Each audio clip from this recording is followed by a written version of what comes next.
It's a different lifestyle and he loves it. And what's interesting is after leaving for about maybe 6 to 9 months and coming back to see his doctors, his particular disorder, KIF1A, when we got diagnosed, it was like 200 people worldwide. Now I think we're almost at 400, if not. So it's very few people here. It's neurodegenerative because it gets worse over time.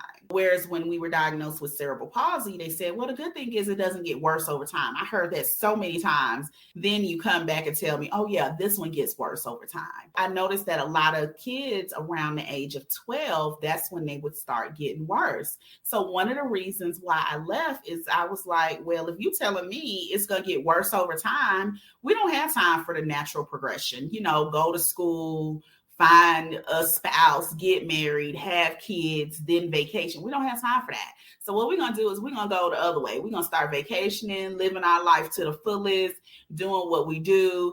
And that's what I started doing. We've just completed our full year. When we first left, it was in the summertime, 2021. Went back to see his doctors, and he has not declined at all. He has actually gotten stronger. So whereas, they were telling us, oh, you're going to get, he gets worse and things decline.